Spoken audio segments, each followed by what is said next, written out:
Assalamualaikum warahmatullahi wabarakatuh. Alhamdulillahi rabbil alamin. Wassalatu wassalamu ala asyrafil anbiya'i wal mursalin wa ala alihi wa ashabihi ajma'in. Raditu billahi rabba wa bil islami dina wa bi Muhammadin nabiyya wa rasulah. Rabbi shrah li sadri wa yassir li amri wahlul 'uqdatam min lisani yafqahu qawli. Allahumma ij'al jam'ana hadha jam'an marhuma wa tafarruqana min ba'dihi tafarruqan ma'suma. Kaum muslimin dan muslimat sidang jamaah subuh yang dirahmati Allah, kita masih pada surah At-Takwir. Jadi dalam surah At-Takwir ada 12 sumpah Allah Subhanahu wa taala. Jadi artinya coba kamu jaga 12 sumpah itu, maka akan kamu akan tahu kalau kiamat itu benar. Kamu akan tahu kalau amal ibadahmu itu akan diperhitungkan oleh Allah Subhanahu wa taala. Seseorang baru dia nanti menyesal, kenapa saya tidak berbuat kebaikan, dan seorang juga akan menyesal kenapa dia berbuat kejahatan. Jadi pada pertemuan yang lalu sudah kita pisah-pisah, kita pilah-pilah mana yang 6 di dunia, kemudian mana yang 6 di akhirat. Yang di akhirat sudah kita sebutkan ada 2. Jadi nanti kalau di akhirat itu wa idzan nufusu zuwijat. Jadi kata Ibnu Arabi dalam tafsir beliau, zuwijat itu apa? Ketika roh itu nanti disatukan dengan tubuh. Ya, baru itu roh manusia, baru itu roh. Kalau dulu di dunia ketika disatukan dengan tubuh dia ingkar kepada Allah, tapi ketika di padang mahsyar ketika disatukan dengan tubuh dia baru teringat kembali kepada Allah Subhanahu wa taala. Itulah bedanya. Kemudian beda yang kedua lagi, ketika di dunia dia mau meninggal dunia, dia minta umurnya dipanjangkan terus pada Allah Subhanahu wa taala. Ini panjang umur ni Allah. Bagaimana dengan saham saya, dengan harta saya dan lain sebagainya. Berbeda ketika dia dibangkitkan di padang mahsyar, dia minta kepada Allah, ya laitaha kanatil qadhiyah. Lepas mati mentang dulu di Allah. Kalau tadi di dunia dia minta dipanjangkan umurnya, dipending umurnya sebentar, diberikan kesempatan lagi untuk hidup di dunia, tapi ketika di akhirat nanti dia minta kepada Allah untuk dimatikan saja dia. Ya. Karena kalau sudah masuk ke neraka nanti la yamutu fiha wa la yahya. Hana udip hana mati. Kata Imam As-Sa'di, tidak hidup tidak mati. Mereka itu tidak merasai ar-rahah wal istirahat. Jadi tidak ada istirahat sedikit pun. Itu yang dimaksudkan dengan la yamutuna fiha wa la yahya. Tidak hidup tidak mati di dalam neraka. Waktu untuk istirahat itu tidak ada. Ya, kemudian selanjutnya ini yang yang di akhirat ya. Wa idzal mau'udatu su'ilat. Ketika ada seorang ibu yang membunuh anaknya, jadi aborsi atau apapun, nanti ketika hari kiamat nanti anaknya itu, kata Imam Syaukani, akan melekat di badan ibunya dan dia akan melapor kepada Allah Subhanahu wa taala, hadhihi ummi allati qatalatni. Ini adalah ibuku yang sudah membunuhku. Itu saja yang keluar kata-katanya. Dan bayi itu tidak bisa dilepas dari tubuhnya. Kenapa? Karena ibu itu sudah membunuh anak kandungnya sendiri, dan anak kandungnya itu akan menuntut balas, menuntut keadilan dari Allah Subhanahu wa taala. Kaum muslimin sedang jemaah yang dirahmati Allah, nanti sudah 2. Sekarang kita lanjutkan. A'udzu billahi minasyaitonir rajim. Bismillahirrahmanirrahim. Wa idzas suhufu nusyirat.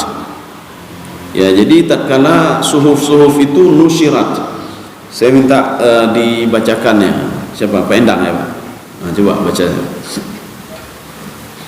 Dan apabila catatan-catatan amal perbuatan manusia dibuka. Ya, dibuka.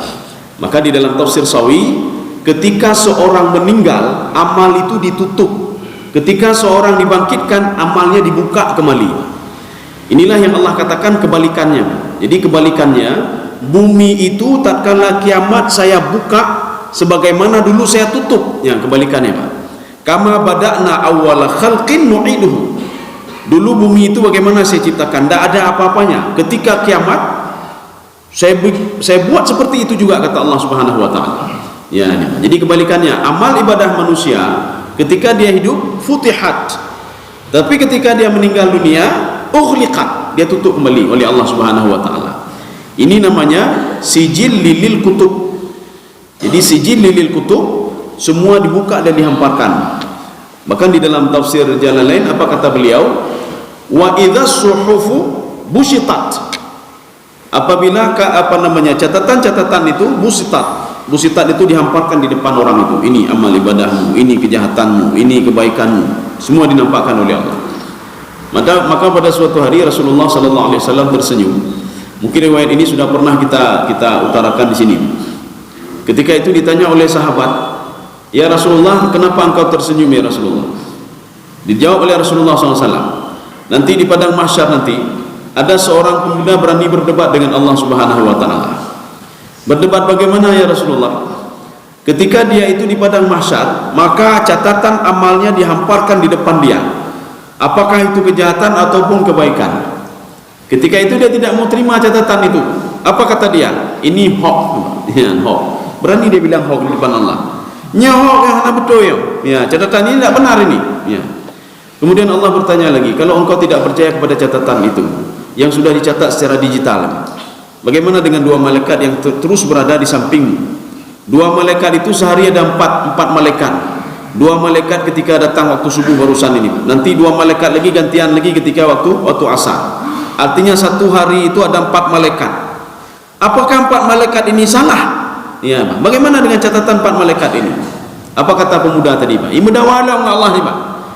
Itu malaikat itu tidak senang sama saya dia. Kalau saya buat kebaikan hanya catat, ya. Kalau saya buat kejahatan dicatat, didobel-dobel terus. Maka Rasulullah akan tersenyum ni, Pak. Inna uri mudawang Allah ni, Pak. Ya. Kemudian buka, doa hana nepatih, yang pun hana nepatih. Yang kedua hana nepatih. Bagaimana dengan yang ketiga di Lauhul Mahfuz yang sudah dicatat oleh Allah Subhanahu wa taala? Bagaimana perangai kamu? Bagaimana kebaikan kamu? Dijawab oleh pemuda ini. Itu lebih zalim lagi ya Allah. Saya belum berbuat sesuatu tapi sudah ada di Lauhul Mahfuz. Saya belum masuk neraka tapi sudah ada di Lauhul Mahfuz. Saya belum berbuat itu tapi sudah ada di Lauhul Mahfuz. Ya, kata pemuda ini, Pak. Kita kan sudah pernah cerita. Ada apa sebenarnya di Lauhul Mahfuz sudah pernah kita ceritakan. Kenapa Allah Subhanahu wa taala tahu si fulan akan dimasukkan neraka dan kemudian diciptakan juga manusia itu. Kita sudah pernah cerita masalah ini. Dan Allah tahu kalau si fulan akan masuk ke dalam neraka, kenapa diciptakan lagi si fulan itu? Untuk apa kita beribadah lagi kalau demikian? Itu sudah pernah kita ceritakan beberapa pertemuan yang lalu. Ketika itu pemuda ini mengatakannya, "Saya tidak percaya juga ya Allah." Akhirnya Allah bertanya kepada pemuda itu, "Kamu percaya kepada siapa?" "Saya percaya kepada diri saya sendiri. Yang buat maksiat saya, yang buat kebaikan saya." "Buhkah?" kata Allah. "Sekarang saya akan bertanya kepada seluruh anggota tubuhmu." Ya, makanya anggota tubuh ini sebagai saksi. Yauma idzin tuhadditsu akhbaraha. Jadi kata Ibnu Abbas, ini semua anggota tubuh ini, bukan anggota tubuh ini saja, termasuk tiang-tiang ini, termasuk tanah yang kita lalui ketika kita akan pergi beribadah. Dajak ibadah ni, dajak dapat dari rumah aja kena. Dari kendaraan dari rumah kemari kita pergi. Semua menjadi saksi kata Ibnu Abbas. Apa kata Ibnu Abbas? Fayatakallam at-turab. Bahkan tanah ngomong sama Allah. Yang tipulan ya Allah najak semayang tipulan. Tipulan pegak maksiat ya Allah. Itu tanah bersaksi. Apalagi ini yang selalu melekat di tubuh manusia. Maka hati-hatilah kalau berbuat maksiat. Hati-hatilah kalau curang kepada orang lain. Hati-hati kalau makan haram. Hati-hati kalau ambil punya orang lain. Maka tangan ini menjadi saksi. Menyoda pegah huruf lain kaki lo hana pertih ke malaikat dah pegah. Saya nak percaya ke malaikat, hana percaya ke kitab, hana percaya ke Lauhul Mahfuz. Bagaimana dengan anggota tubuh yang selalu berada di samping kita? Yauma idzin tuhadditsu akhbaraha. Ini kalimat tuhadditsu akhbaraha berasal dari kalimat haddatsa yuhadditsu. Haddatsa itu ketika diajak dialog dia menjawab, diajak dialog dia menjawab. Maka tangan ini akan bersaksi, saya ambil punya orang lain ya Allah. Saya lihat maksiat ya Allah. Saya ngomongin orang lain ya Allah. Ibagah lihat lu dengki ke gop, lu ke gop. Semua ini dia apa namanya? Ketika itu pemuda ini mengatakan apa? Kenapa kamu bersaksi kepada Tuhanmu seperti itu? Dijawab oleh tangan dan anggota tubuhnya, antakanallahu alladzi antaka kulla syai'. Saya ngomong itu sebab diminta oleh Allah Subhanahu wa taala untuk mempertanggungjawabkan apa yang sudah saya lakukan di dunia ini. Makanya ketika kita dibangkitkan di padang mahsyar nanti dengan tangan yang sama, dengan muka yang sama, dengan poster tubuh yang sama. Kenapa? Ketika itu akan dimintai pertanggungjawaban oleh Allah Subhanahu wa taala. Makanya kan jaro baru betalah ni.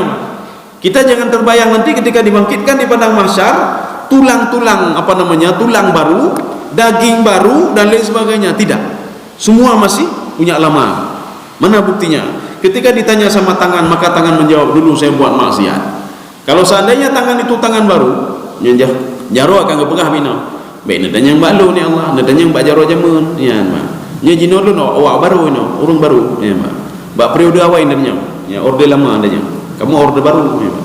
Dia yang akilah, apakah kamu buat maksiat? Oh baik dia yang balu. Dia orde lama jamun, ya mak. Nya orde baru kamu, ya. Makanya tangan yang sama, muka yang sama, semua sama. Jadi makanya ketika dibakar dalam api neraka, kenapa dibakar dalam api neraka? Ya, karena di dalam tubuh kita ini yang harum macam-macam. Makanya ketika dimandikan nanti, ambata sya'ran, rambut tumbuh kembali, rambut yang baru.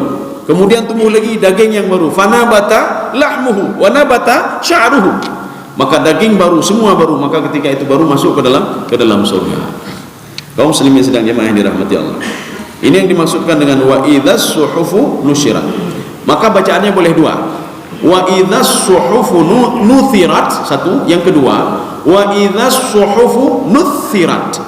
Jadi bacaannya dua. Bedanya apa? Nuthirat itu dibuka, nuthirat dibuka lagi. Ya, seperti orang membedah buku. Ya, ini kalau dibaca nuthirat. Jadi makanya ketika protes, orang protes, lu hana nyopu. Oh lu hana nyopunya. Ini apa yang kamu lakukan ini? Ya. Sekarang catatan digital manusia saja sangat kuat sekali, Pak. Ketika seorang berbohong nggak bisa dia berbohong, itu punya manusia, kerjaan manusia.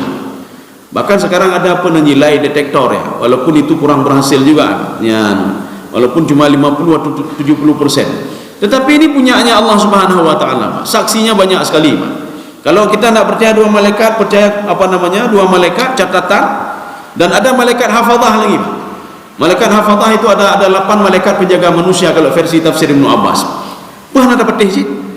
Kalau di dalam persidangan homlah hana saksi, saksi tapoh katanya sudah meninggal saksi ini. Hana le saksi, CCTV hana le mendum. Tetapi kalau ini kalau tidak ada satu ada dua, banyak semua saksi Allah Subhanahu Wa Taala. Kaum muslimin sedang jamaah yang dirahmati Allah. Ini kita lanjut lagi. Berarti ini ketika buku-buku itu dibuka. Kita sudah sepakat ini. Setiap sumpah Allah Subhanahu Wa Taala dalam Al-Quran, bukan dalam surah At-Takwir saja, itu ada pesan moral nanti terakhirnya. Ya, ada pesannya. Ini bahkan sampai 12 kali. 16 sumpah di dunia, 6 sumpah di dunia, 6 sumpah di akhirat. Artinya nanti ada pesan di situ yang diungkapkan oleh Allah Subhanahu Wa Taala. Kenapa sampai 12 kali? Karena manusia memang ingkar. Hanai patih huruf yang mana? Manusia tidak percaya kepada hari kebangkitan itu. Manusia tidak percaya kalau akan diberikan catatan kepada dia. Maka sampai 12 kali disumpahi oleh Allah Subhanahu Wa Taala. 6 kali di dunia dan 6 kali di akhirat. Kemudian selanjutnya, wa idzas sama'u kushitat. Ya, berarti ini langit itu 2 kali bermasalah. Yang dimaksudkan dengan langit di sini, ya, coba dibaca Pak Endang sebentar, ya. Dan apabila langit dilenyapkan. Ya, ini beda, Pak. Kushitat itu bukan dilenyapkan ya. Kushitat itu nyona kambing, Pak. Ini ada kambing. Kambing sedang hidup, kita buka kulit dia itu, kita tarik sehidup-hidup dia, Pak. Itu kushitat namanya. Ya. Kan bukan dilenyapkan, Pak ya. Kalau lenyapkan berarti tidak ada lagi, Pak. Ya, dilenyapkan tidak ada lagi. Tapi ini masih ada. Ini dibuktikan dengan ketika kita di padang mahsyar nanti, yauma tubaddalul ardu ghairal ardi was samawat. Langit itu saya tarik, kata Allah Subhanahu Wa Taala, saya gantikan dengan langit yang baru. Ya. Maka ketika di dunia, ketika kiamat dulu, itu ada langit, Pak. Tetapi langitnya itu dirobek oleh Allah Subhanahu Wa Taala. Kalau ini bukan dirobek, seperti seorang mencabut kulit kambing yang masih hidup. Ya, ini namanya kusyita. Atau di dalam bahasa lain, kalau dalam bahasa Imam Sawi, uqli'at. Ya, jadi uqli'at itu dibuka secara paksa. Uqli'at namanya. Jadi bukan dilenyapkan, tidak. Kalau dilenyapkan kan tidak ada lagi. Tapi ini masih ada. Yauma tubaddalul ardu ghairal ardi was samawat. Langit itu saya gantikan dengan langit yang lain, kata Allah Subhanahu Wa Taala. Pengertian langit juga nanti kan banyak, ya, Pak. Langit itu ada yang di atas. Maksudnya yang di atas apa? Yang digantikan oleh Allah Subhanahu wa taala. Bisa saja nanti yang yang ada di langit-langit itu diganti oleh Allah. Bisa saja sejauh pandangan manusia. Bisa saja makna langit itu yang di atas. Ini pengertian as-sama, langit. Kaum muslimin sedang jemaah yang dirahmati Allah. Ya, ini yang dimaksudkan dengan wa idzas sama'u kusyitat. Maka ada juga dibaca nanti kusyitat, ya. Artinya apa? Ditarik terus. Sebagaimana ditariknya kulit kambing yang masih hidup. Jadi yang masih hidup tapluk udah yoga dari waduh tapluk meyup. Bagaimana sakitnya kambing itu? Ya. Ini itu juga langit itu. Langit itu dirobek dan ditarik oleh Allah Subhanahu wa taala. Ini namanya kusyitat, atau bahasa Imam Sawi namanya uqliat. Uqliat itu bisa saja begini. Ini tutupnya sangat ini, kita paksa untuk bisa kita tarik. Itu namanya uqliat namanya. Kaum muslimin sedang jamaah yang dirahmati Allah. Sudah berapa itu? Itu kira-kira juga dumbuh kali, Pak. Yang lebih kali, Pak. Sudah berapa itu? Dah, kemudian lanjutnya lagi, ya 6 ini sambungannya yang tadi. Ini waw ataf. Jadi arti waw ataf apa? Hukum kalau waw ataf, hukum setelah waw dan sebelum waw sama hukumnya. Ya, sama hukumnya. Saya minum air, jus, belum. Jus yang dimaksud di situ, atau saya minum air dan jus. Kalimat dan jus itu setelah dan sebelum dan hukumnya sama. Artinya sama-sama minum. Saya minum air dan juga saya minum jusnya. Ini begitu juga. Wa idzal jahimu su'irat. Jadi tatkala jahim itu neraka yang kelima. Neraka jahim, neraka yang kelima dari atas ke bawah. Jahannam, ladza, sa'ir, sakar, jahim, hutama, hawiyah. Jadi neraka itu ke bawah. Mana bukti neraka ke bawah? Di dalam Al-Quran Allah selalu menggunakan kalimat fit darak, ad-darak. Darak itu dari atas ke bawah. Ketika Allah Subhanahu wa taala ngomong tentang surga, ya, itu selalu menggunakan kalimat ada satu lagi itu kebalikan darak, ya, bukan darak digunakan oleh Allah, Pak. Nanti akan teringat lagi ini. Kalau ini selalu fit darkil asfali minan nar, fit darak. Kalau tadi darajat, ya. Kalau tadi darajat, darakat. Darajat itu ke atas. Makanya kalau disebutkan derajat seseorang, makin ini makin tinggi. Makin parah seorang itu di dalam neraka, darakat makin ke bawah dia. Ini nanti pertanyaannya, kenapa di dalam pengungkapan tentang neraka? Kadang-kadang Allah menggunakan jahim, kadang-kadang Allah menggunakan jahannam, kadang-kadang Allah menggunakan sa'ir, kadang-kadang Allah menggunakan tidak satu saja. Kenapa tidak jahannam saja digunakan dalam Al-Quran? Kenapa kadang-kadang jahim? Kenapa kadang-kadang hawiyah? Ini namanya, kalau kita lihat di sini, Pak. Wa idzal jahimu su'irat, ketika neraka jahim itu dinyalakan oleh Allah. Apakah cuma neraka jahim saja dinyalakan oleh Allah? Apakah neraka jahannam tidak? Apakah neraka ladza tidak? Ini dalam kajian Imam Zamakhsyari, di dalam kajian tafsir Ibnu Ashur, ini namanya majaz mursal alaqah juz'iyah. Jadi cuma menyebutkan sebahagian saja, tetapi maunya semuanya. Artinya bukan jahim saja yang dinyalakan oleh Allah, tetapi semuanya dinyalakan oleh Allah Subhanahu wa taala. Maksud dinyalakan begini, apakah sekarang ini berarti api neraka belum dinyalakan oleh Allah? Tidak. Ya, jadi maksud dinyalakan, seorang bisa mendengar dan melihat bagaimana neraka itu, suara neraka itu. Kita sudah pernah membahas mungkin pertemuan yang lalu. Syahiqaw wa hiya tafur. Neraka itu berteriak seperti teriakan keledai. Itu keledai. Keledai, bagaimana suara keledai? Akhirnya suara neraka. Menyogedanyo hantan tak dengar tu keledai, pudai ba YouTube suara keledai ni. Tak peraya tu dengar ba. Ada jipu supaya katanya tak tepun tu. Oh neraka bino tu neraka. Maka ji supaya katanya ya ke neraka bertabe-tabe dengar tu keledai mai. Ya, tu keledai tapi. Kenapa? Ketika nanti neraka itu memanggil si fulan, seseorang akan dimasukkan ke dalam neraka, suaranya seperti suara keledai. Walaupun ini masuk dalam tafsiran yang pertama.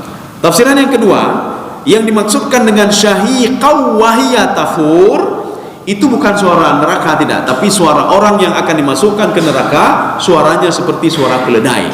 Kenapa seperti suara keledai? Karena dia mendengar gelegat api neraka itu. Wa hiya tafur. Tafur itu neraka sedang mendidih, maka dia menjerit luar biasa. Kenapa menjerit? Karena dia tahu akan dimasukkan ke dalam neraka. Maka dia menjeritnya seperti jeritan suara keledai. Kaum muslimin sedang jemaah yang dirahmati Allah. Makanya ramai orang yang latihan tu keledai mai. Karena kita pun ada neraka itu mayang dan putan mai. Maka melatih roju tu keledai ke ban kaum muslimin sedang jamaah yang dirahmati Allah. Suara keledai kan seperti suara pintu, Pak. Pintu ketika dibuka, Pak. Lagi, Pak. Tetapi kalau dia sedang marahnya lebih parah loh, Pak. Sedang marah. Keledai itu kalau sedang marah, imaju hanle, ya trek me hanle, Pak. Yang tersepot punggungnya, hancur punggungnya, hanai jale, Pak. Jadi apa yang kita lakukan? Biarin saja. Penduduk neraka itu yang iklik lagi itu keledai, Pak. Di apapun juga tetap seperti itu. Kapan? Biarkan saja. Ya, di piye kuro ni. Bagaimana piye kuro? Ketika dia haus dia akan minta minum pada Allah Subhanahu Wa Taala dan suara dia akan terhenti. Ya, ilakei makanan, ilakei madu. Makanya di dalam surga itu, dalam neraka kan bisa request makanannya, nyanyi request. Hana mau tabah, mau yang kedua. Ya. Tidak mau khislin, ambil zakum. Tidak mau zakum, ada satu lagi apa itu? Min khislin, zakum, natabuh tu'ma. Ada 3, tak lebih daripada 3 makanan itu. Tak mau yang pertama, yang kedua, bisa pilih yang ketiga. Minuman begitu juga. Ada beberapa minuman yang disuguhkan di dalam neraka. Kaum muslimin sedang jamaah yang dirahmati Allah. Ya, kita sambung lagi. Wa idzal jahimu su'irat. Jadi bisa dibaca wa idzal jahimu su'irat, wa idzal jahimu su'irat. Kenapa ada tasdid? Su'irat. Neraka itu dipanaskan, tidak pernah turun-turun nih suhunya. Terus bertambah. Tidak ada waktu istirahat. Jadi artinya apa? Tidak ada volumenya dikurangi oleh Allah, tidak ada dikurangi. Kalaupun stabil, dia pun terus naik. Ini kalau dibaca wa idzal jahimu su'irat. Ya. Wa idzal jahimu su'irat. Jadi ada 2, bitakhfif wa tasydid. Kaum muslimin sedang jamaah yang dirahmati Allah. Makanya di sini di dalam tafsir Al-Wasit, di dalam tafsir Syekh Tantawi, apa kata beliau? Ini menandai kalau neraka itu zatabakat. Zatabakat itu apa? Dia juga ada tabakat, tabakah. Ada tingkatan-tingkatannya. Kalau surga ada tingkatannya, neraka ada tingkatan juga. Makanya surga paling tinggi itu adalah surga Firdaus. Dan Rasulullah sallallahu alaihi wasallam menyuruh kepada sahabatnya, utlubul firdaus. Minta surga Firdaus. Makanya beda melakai yang paling menyuruh, ya Allah menuju surga baku tempe pijuci. Bela laki-laki lagi apa? Yang manjang juga laki apa? Jadi laki apa? Ya Allah, saya mau paling tinggi ya Allah. Ya, minta terus Firdaus, Pak. Menyata pekak malu hana cocok Pak Firdaus Pak. Ka penuh hana penuh surga, Pak. Beda fikir penuh, Pak. Jadi neraka saja ada satu pintu. Lahu juz'un maksum. Ada pintu-pintu lagi. Maka jahim itu satu pintu jahim namanya. Ya. Kemudian setelah dibuka jahim itu ada 70.000 pintu jahim lagi. Dibuka satu lagi ada 70.000 pintu lagi. Dibuka lagi ada 70.000 pintu lagi. Ketika dibuka lagi nyan baru VVIP. Ketika itulah seorang baru masuk ke VVIP nan mandum. Ya. Artinya diberikan fasilitas oleh Allah. Nya fasilitas kedron tanah kedron, rumah kedron, makanan kedron, mandung kedron, Pak. Dan di situ dipersiapkan ada seekor ular, Pak. Nauli. Maka kalau dalam riwayat itu disebutkan setiap neraka itu pasti ada ularnya, Pak. Ya, pasti ada ularnya yang terus melilit dia. Makanya seorang itu bukan hanya dililit oleh khudhuhu faghullu, ghullun itu diikat tangannya ke belakang. Bukan saja diikat tangannya ke belakang, tetapi apa? Fi silsilatin dar'uha sab'una dhira'an fasluku. Ada 70 zira'. Rantai yang panjangnya 70 zira', bukan zira' manusia. Kata Imam Jalalain, zira'ul malaikah. 70 zira' malaikat panjangnya, Pak. Itu dililit terus tubuhnya, Pak. Bagaimana cara dililit tubuhnya? Kata Ibnu Abbas, udkhila ila famihi, dimasukkan ke dalam mulutnya, kemudian setelah itu dikeluarkan dari duburnya, Pak. Dan kemudian sisanya baru dililit ke seluruh tubuhnya. Kemudian ular melilit juga tubuhnya, Pak. Habis dia, Pak. Ya. Menyahana petih dia jadi kalau betul muhani, Pak. Dia kalau betul lagi, Pak. Tetapi menyesal hana Pak menyesali, Pak. Ya. Makanya Allah katakan di sini, nanti kalau sudah terjadi begitu, baru tahu diri dia, Pak. Baru hidup perahnya, Pak. Sebelum terjadi hanya hidup biasa mantap. Biasa mantap. Pegang mati lagi, pegangnya lagi, baik semayang, baiknya, baik je, hana buku. Nanti waktu sakartul mau baru hidup perahnya. Lepas balik tiap mantap, hana balik le, pandai nak balik lah, Pak. Urung katrok ke Medan, kita cara balik lah ulikun. Ya, Pak. Jadi menyuji pun lanjut terus. Kita kan ada fase ini, Pak. Latar kabun natabakan antabak. Kalian akan melalui fase-fase itu kata Allah.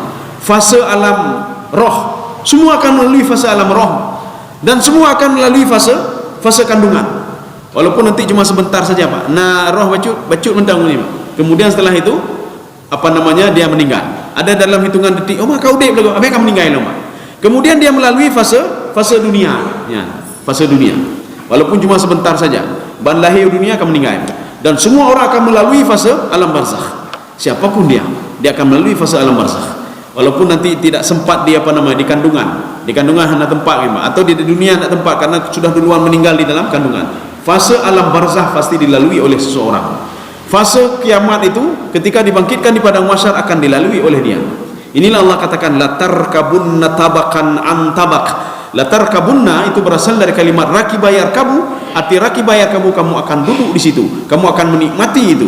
Kamu akan menikmati bagaimana alam roh. Kamu akan menikmati bagaimana alam kandungan. Kamu akan menikmati bagaimana alam dunia. Kamu akan menikmati bagaimana alam barzakh, dan kamu akan menikmati bagaimana ketika kamu dibangkitkan di padang mahsyar nantinya.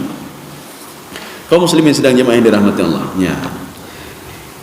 Idzal jannatu, ini ada diartikan juga, su'irat itu diartikan dengan uqidat ya. Uqidat itu dinyalakan, Pak. Maksud dinyalakan di sini bukan berarti neraka belum dinyalakan lagi, tidak.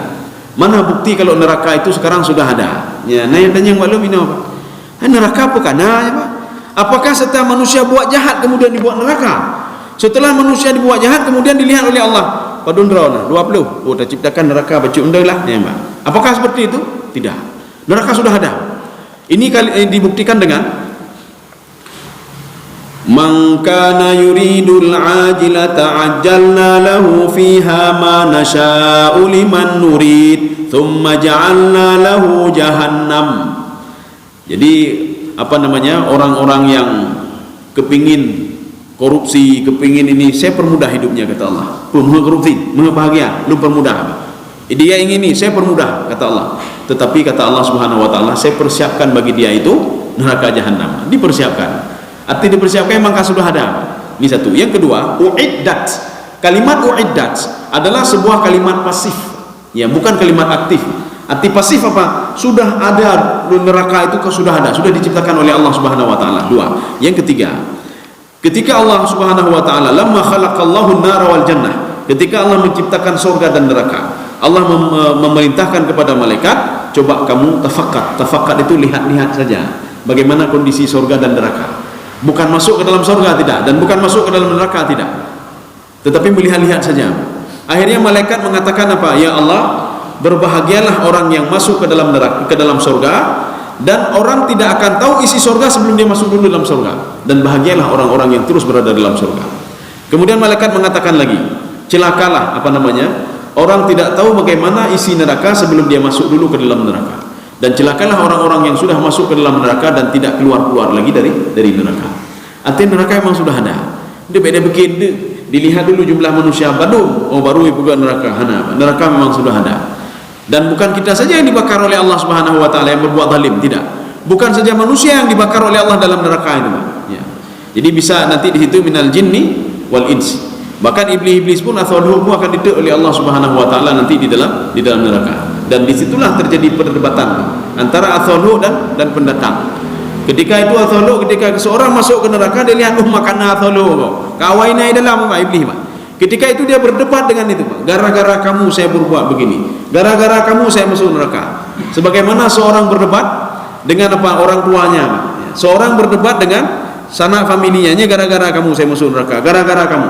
Makanya mereka minta kepada Allah Subhanahu wa taala, azablah mereka double 2 kali ya Allah. Kenapa double azab 2 kali? Mereka sudah membuat diri mereka sesat dan menyesatkan saya juga ya Allah. Dijawab oleh Allah, likullin dhifun. Setiap itu ada volumenya sendiri kata Allah. Kamu saya azab juga, bukan berarti kamu tidak saya azab kata Allah. Iblis saya azab juga, dua-dua kalian saya azab kata Allah Subhanahu wa taala. Ya, ini dibarengi dengan surga. Ya, inilah namanya, kalau di dalam istilah itu namanya istitrat ya. Jadi artinya keseimbangan. Ketika sudah disebutkan neraka, disebutkan juga surga. Idzal jannatu uzlifat. Uzlifat itu apa? Uzlifat itu artinya Kuribat itu didekatkan pada seorang. Didekatkan pada seorang. Ini ketika seorang dibangkitkan di padang mahsyar. Makanya ada seorang pemuda mengatakan begini, Inni dhanantu anni mulaqin hisabiyah. Saya sudah tahu ya Allah kalau saya akan kau masukkan ke dalam surga. Ya, maka bahagia sekali dia. Kenapa bahagia? Ketika di sakaratul maut itu dia sudah didatangi dua malaikat secara baik-baik, kemudian malaikat mengatakan kepada dia surga sedang menunggumu. Ketika di alam barzah dia diberikan nikmat oleh Allah Subhanahu wa taala sebagaimana janji Allah dalam Al-Qur'an. Kemudian dia diangkat ke Ailiyin, diberikan nikmat oleh Allah Subhanahu wa taala. Apa yang terbayang di kepala dia? Ini pasti kebaikan-kebaikan selalu. Dibangkitkan juga dalam keadaan kebaikan. Maka dia mengatakan ketika dibangkitkan di padang mahsyar, inni dhanantu anni mulaqin hisabiyah. Saya sudah mengira dari dulu kalau saya akan diperlakukan seperti ini oleh Allah Subhanahu wa taala. Inilah yang dimaksudkan dengan idzal jannatu uzlifat. Surga itu didekatkan kepada dia, kata Allah Subhanahu wa taala. Maka seorang tahu maklum insyaallah lu damang surga. Penduduk neraka begitu juga. Sebelum dimasukkan ke neraka dia sudah tahu kalau dia akan dimasukkan ke dalam neraka. Kenapa? Dari ketika sakaratul maut saja sudah tidak beres. Ketika sakaratul maut saja malaikat itu sudah mengatakan kepada dia, wailak, waihak, celaka kamu, celaka kamu. Menyucilaka mungkin dalam surga kecuali dibakar dulu oleh Allah Subhanahu wa taala.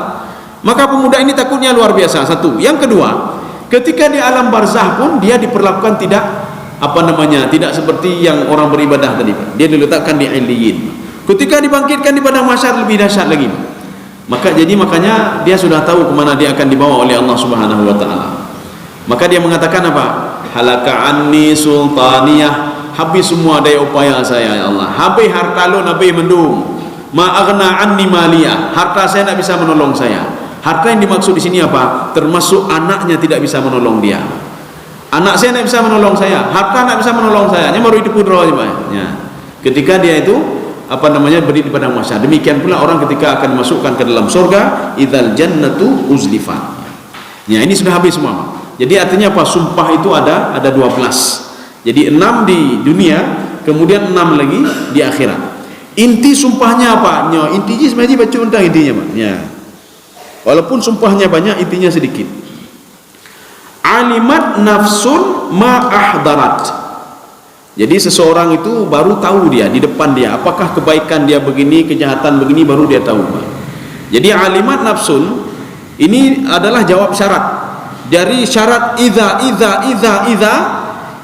syam yang pertama itu idza syamsu kuwirat.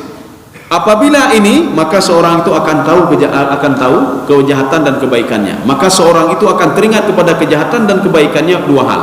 Ketika di dunia dan di akhirat. Kapan di dunia? Makanya 6 tadi, sumpah Allah 6 tadi.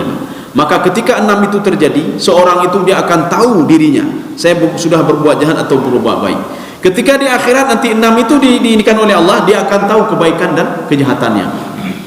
Jadi makanya kalau di dalam versi tafsir Sawi, dalam versi tafsir Al-Qurtubi, dalam tafsir Jalalain, beliau mengatakan seorang teringat kepada Allah itu 2 kali. Siapapun dia, ya, orang saleh pun dia, orang beruakai dia, orang Yahudi sekalipun dia, Nasrani sekalipun dia, itu teringatnya 2 kali. Yang pertama teringat di dunia dan teringat di akhirat. Dipertegas lagi oleh Imam Jalalain, kapan teringat di dunia? Ketika sakaratul maut. Dipertegas lagi oleh Imam Sawi, inda ghargharah. Ghargharah itu kayaknya Pak, mau keluar itu Pak. Ketika itu dia teringat kepada Allah. Makanya ketika orang sakaratul maut itu hendak dapat dialog lima. Dapat dialog datanya yang kiban nabuna hawabu, nya hendak dengar lebu nya Pak. Yang ketingat mati kayaknya. Kenapa? Dia sudah teringat kepada Allah Subhanahu wa taala. Maka ketika itu channelnya hana nyambung lima. Sinyalnya enggak nyambung lagi. Kenapa? Karena dia sudah seperti berada di alam lain dan dia minta maaf kepada Allah Subhanahu wa taala. Satu. Yang kedua, ketika dibangkitkan di padang mahsyar. Ini dipertegas oleh Al-Qur'an, kalla saufa ta'lamun. Ketika itu baru dia tahu apa? Dia tahu dia sudah berbuat kejahatan. Dia tahu sudah berbuat kebaikan. Dia tahu sudah ingkar kepada Allah Subhanahu wa taala. Ya. Maka dia minta kepada Allah, kembalikan saya sebentar saja. Hanalih kembali. Kemudian yang kedua, thumma kalla saufa ta'lamun. Thumma itu ada dua tafsiran. Yang pertama, summa itu litaba'udil ahwal, waktu jenjang waktu yang panjang. Satu. Yang kedua, summa dalam Al-Qur'an itu menunjukkan kepada tartibi dan tarakhi. Arti tartibi tarakhi, seorang itu akan sebelum dia dibangkitkan di padang mahsyar akan melalui kematian, akan melalui alam barzakh dan baru dibangkitkan di padang mahsyar. Itu tartib namanya, secara tertib. Kaum muslimin sedang jemaah yang dirahmati Allah. Alimat nafsun ma ahdarat. Sekarang apa pengertian nafsu di sini, Pak? Nafsun itu apa? Alimat nafsun. Apakah jiwa saja, tidak ada tubuhnya? Sekarang kita merujuk ke dalam kitabnya Imam Al-Ghazali. Karena artinya apa? Imam Ghazali kadang-kadang ada yang perlu kita ambil, ada yang tidak perlu kita ambil ya. Yang tidak perlu nanti ada yang hadis dhaif dan hadis munkar dan lain sebagainya. Tetapi ini ada yang perlu kita ambil juga dari Imam Al-Ghazali. Nafsunnya, pengertian nafsun kata beliau, yahtamil ayyakuna ma'nahu ihtimalani. Jadi dua kemungkinan. Yang pertama kata beliau, an-nafsu huwa al-jawarihu al-mutaharrikah. Jadi jiwa-jiwa yang bergerak itu nafsu semuanya, Pak. Ya. Jadi kalau ada ini nafsu nih, Pak. Ya, ini nafsu yang bergerak-gerak ini. Jadi ini mengambil berarti nafsu. Berarti kalau tangan tidak bergerak lagi berarti tidak ada nafsu lagi, Pak. Ya. Jadi artinya sesuatu yang bergerak. Oh, mata nih, Pak.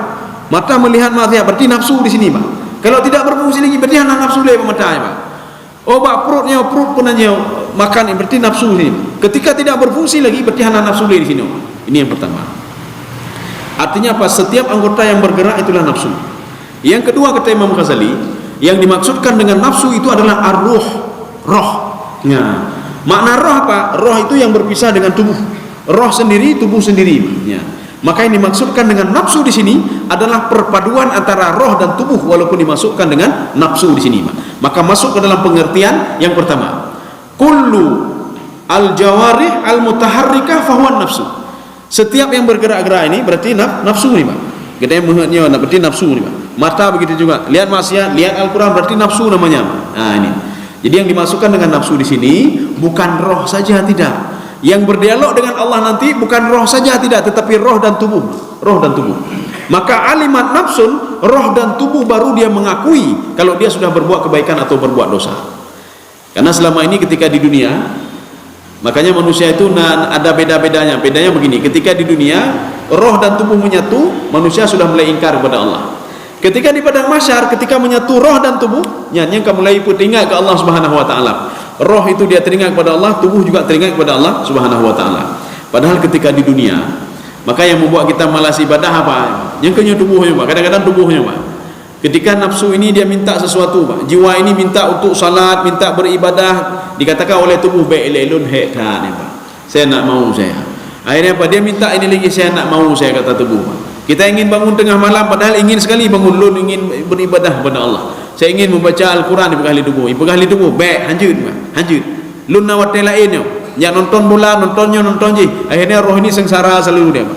Saya mau berzikir kepada Allah. Saya mau duduk. Saya berzikir. Saya ingin baca Al-Quran di pegahli tubuh. Baik, hetat lu di pegahli tubuh, Pak. Ya. Makanya inilah kata Imam Sawi, kapan seorang itu ingkar kepada Allah, tatkala dia sudah disatukan dengan tubuhnya. Dan tatkala seorang disatukan dengan tubuhnya, bisa juga seorang taat dan patuh pada Allah Subhanahu wa taala. Artinya tubuhnya sudah terbiasa. Makanya ibadah itu kata Imam Ghazali harus birriyadah. Kenapa riyadah? Terus dengan latihan-latihan. Tubuh ini walaupun dia benci untuk salat jamaah, apabila kita latih selalu, dia akan senang untuk salat jamaah. Ya, hati ini kan ingin baca Al-Quran, tapi tubuh tidak mau, Pak. Paksalah hati ini supaya tubuh ini terus baca Al-Quran, latihan terus, sehingga tubuh ini karena sudah terlatih, dia sudah kayak patuh Pak, dia sudah patuh juga. Akhirnya kita patuh kepada Allah, bukan tubuh saja, tetapi roh dan tubuh kita patuh dan taat kepada Allah Subhanahu wa taala. Maka ketika sujud tengah malam kepada Allah, itu yang sujud bukan roh kita saja, tapi tubuh kita juga sujud kepada Allah dan minta maaf kepada Allah Subhanahu wa taala. Ya, Pak. Kaum muslimin sedang jemaah dirahmati Allah. Saya rasa cukup sekian atau tu tak aja itu. Ya, cukup sekian saja ya, karena sudah 12 sumpah, kemudian inti pesannya cuma satu. Yang ini nanti sumpah lagi, Pak. Ini disumpahi lagi oleh Allah Subhanahu wa taala. Ini sumpah lagi setelah itu. Artinya baik letak dalam tumpah ya, baik letak tumpah-tumpah ya. Jadi cuma cukup padum 12 ya, 12 tumpah. Makanya Allah mengatakan begini. Ada di ayat lain itu, Pak. Qasamul lidhi hijr. Apa itu sebelumnya ya? Qasamul lidhi hijr. Tolong sambungnya. Qasamul lidhi hijr. Ya, Allah ingin mengatakan begini, apakah dengan banyak-banyak sumpah itu kalian bisa berubah? Hana berubah awak doang, kata Allah ya, Pak. Lidhi hijr, penggunaan kalimat lidhi hijr, hijr itu orang berakal, Pak. Dia bisa membedakan antara ini dan ini, Pak. Ya, jadi Allah mengatakan, apakah dengan saya banyak bersumpah kalian bisa berubah? Hana berubah aja, kata Allah. Saya bersumpah bukan bersumpah, ini taukidnya. Fa bi ai ala'i rabbikuma tukadziban.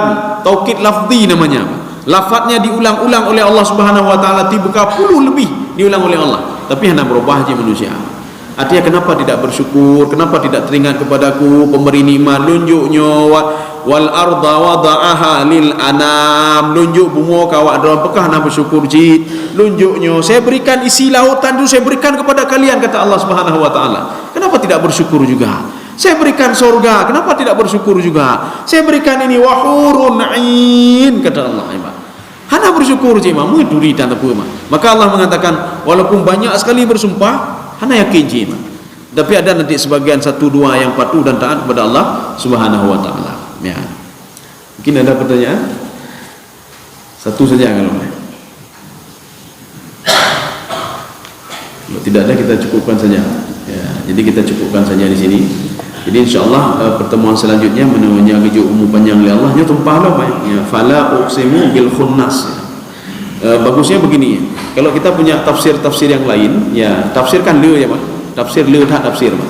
Kita nanti bisa membuka-buka juga. Ya, bisa buka-buka juga. Lagi pun nanya jino na kajian long tafsir Nusantara Mas kepala. Jadi salah satu saya mengajar di Pasca tafsir Nusantara Pak. Itu BNP kilo macam-macam ya. Jadi ada mata kuliah mahasiswa S2 itu nama judulnya Studi Tafsir Nusantara. Jadi mandung dosen kapayah pelung ya ngajar tafsir Nusantara. Kalau anda perlu cok kalau. Rupanya tafsir Nusantara itu, jadi kita tidak belajar tafsir luar, tetapi belajar tafsir di dalam. Tafsir itu bisa berupa apa? Bisa berupa lembaran-lembaran. Dia mungkin cuma bisa menafsirkan juz 30 saja, tetapi sudah dibuat di dalam apa namanya. Jadi nanti ada kami ambil sampel 6 sampel sebagai tafsir Nusantara, termasuk tafsir Quraisy Shihab, termasuk Hamka, termasuk dan lain sebagainya. Ada Padumro ya, ulama-ulama tafsir Nusantara lagi. Jadi Nusantara tidak hanya ini, tapi nanti ada Filipina, ada berapa orang nanti akan dikombinasikan dengan tafsir luar. Pemikiran dia lebih condong kemana ini urung-urungnya Pak? Ya. Karena kita bisa melihat nanti dari tafsirannya. Oh, nyo condong kepada Mu'tazilahnya, nyo condong kepadanya, nyo condong kepadanya. Makanya seperti Imam apa namanya? Zamakhsyari. Zamakhsyari, nah orang tanya malu binam. Kenapa ambil Zamakhsyari? Ada orang Sudan, Pak. Jadi orang Yaman, Pak. Dari beliau seorang penafsir, ketika bertanya kepada saya, kenapa kamu condong kepada Zamakhsyari? Lu pengah tu. Zamakhsyari memang dia Mu'tazilah. Saya berpegang, saya mau mengambil bukan Mu'tazilahnya. Dan saudara jangan menuduh saya Mu'tazilah mengalu. Mu'tazilahnya dari pemikiran dia ketika cerita tentang tauhid dan akidah. Tetapi ketika cerita tentang tafsir luar biasa sekali bahasanya. Bahasa Imam Zamakhsyari tidak ada di dalam tafsir lain. Kenapa? Karena Imam Zamakhsyari memang pakar bahasa. Ya. Jadi artinya apa? Kita nanti baru tahu dari tafsir Onyong, Uncondong, kena. Tapi hanya tak klaim untuk orang itu begini tidak boleh. Ya. Jadi artinya dari pemikiran-pemikirannya saja penajid tafsir Nusantara nanti Pak. Ya, tafsir Nusantara. Bisa saja melalui apa namanya mempelajari tafsir itu macam-macam lah pokoknya. Ada juga mereka tafsir binafsi, Pak. Binafsi bagaimana? Menurut nyandro kira Pak. Ya. Ada penafsir yang menafsirkan menurut ulero, Pak. Ketika menurut ulero, oh menurut lun bino, yang termasuk juga nanti dalam kajian tafsir Nusantara, Pak. Saya rasa demikian saja, mudah-mudahan ada manfaatnya bagi berdua dan jemaah sekalian. Subhanallah bihamdika, asyhadu an la ilaha illa anta, astaghfiruka wa atubu ilaik. Assalamualaikum warahmatullahi